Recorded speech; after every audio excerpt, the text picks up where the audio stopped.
So we've connected our computer to the RODECaster, and you can see from the blue lines that my voice is registering there. And if someone speaks on mic 3, that'll register as well. So all the noises are being consolidated in one line here of audio track. And that's fine, and that might actually be enough for you. You might be happy to edit and just make it as simple as possible and have all the noises come in, and you'll cut and paste and get rid of bits you don't love, but you won't have the flexibility of moving tracks around by having them in different lines.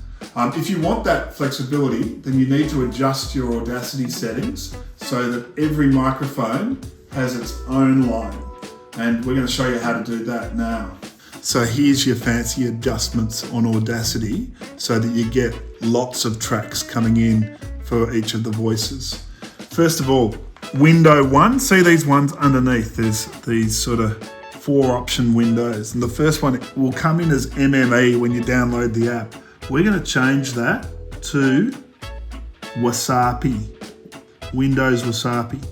This one here, we want that to be multi-track. So that one there is the multi-channel, microphone, Rode, and multi-channel. This one we want to be 14, and that will maximize the number of timelines that can come in. And then this one, we can make that the Rode speakers. So we're now ready to go. I've got a couple of microphones plugged in. I've got my buttons ready and my phone ready as well. So I've got quite a few tracks that could record. So let's press record and see what happens now. Error. That error came up because we'd done a single track recording, and then we tried to make the program adjust to multi-track in the middle of a track, and that didn't work. So if we start a new track with the settings right, it should now work. Let's press record. Bang, we're working. I'm speaking into mic 3 here, and you can see that we're getting a blue line up the top. That's the channel that must be operating mic 3.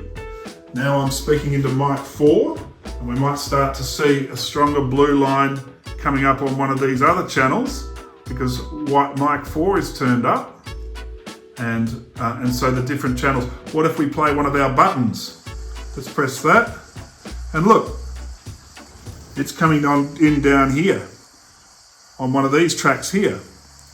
So you can see that each device that is activated, each microphone, the phone, the buttons, they're all going to get their own line, and that becomes very useful in the final edit if you want to get precision editing. So things are going well here. We can see the blue lines happening. We know that sound is going in. We've got multi-tracks working. There is another option, if you don't have a computer, to record straight out of the back of the RODECaster. With that, you would put a memory stick into the back of the RODECaster and then press record. We're not, this big record button here, we're not recommending you do that because we don't think you've got the monitoring. You can't actually tell that it's definitely recording. That will turn red and it'll say it's recording, but you won't have the visual confirmation that you're getting through your computer here. So the computer's hooked up and we're ready to go. It's really time to start the podcast. The last check to do is a levels check. You don't want everything to be too loud or too soft. And the RODECaster gives a guideline here for this white line. That's not a bad one to go with. A very safe level is to have them lined up there on the guideline. All right, I'm ready to start my Speakola episode. Tony Wilson presenting and interviewing Tony Wilson. Here we go. The Audacity program is ready to go. I'm going to press record. That's a bad one if you don't remember to do that.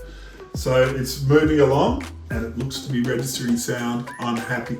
Now I go over, I've checked my levels. They're both on the recommended indicator there. So I've got mics 3 and 4 turned up. I'm ready to go. I've queued up my theme song and I'm going to play that through the Bluetooth.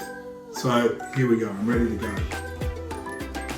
Hello everyone, welcome to this edition of the Speakola podcast. And today I'm going to be talking about a very different type of speech. I'm going to be talking about the speech you give when you're teaching people how to do something that they've never done before. It's going to be an incredible episode, so stick around for it.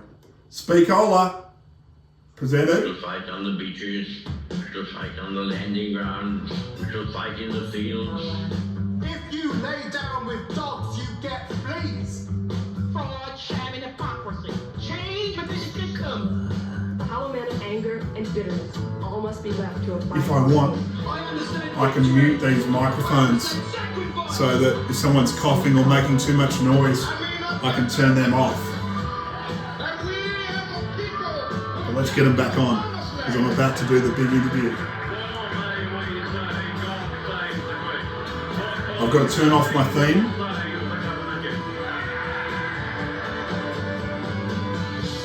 Speakola with Tony Wilson. Hello. That is me, Tony Wilson, and it is a great pleasure to chat with you here from the Alphington Community Centre. And I've got a very special guest coming up later in the show. It is Lee, who is one of the volunteers here at the Alphington Community Centre. So stick around for that. We're going to be chatting with Lee shortly. And so I think you're beginning to get a bit of a taste for how this is working. We've got voices going into the mics. We've got music and sound effects inputting through the Bluetooth. And if I want to have my big canned laugh at the end, I can play that. And, oh no, it's not. It's the... You know what's on your buttons is another golden rule. So I finished my podcast and I pressed stop and it stopped recording, and now you can see all the tracks that have been activated. The fact is that there are 14 track lines here, and we don't need that many.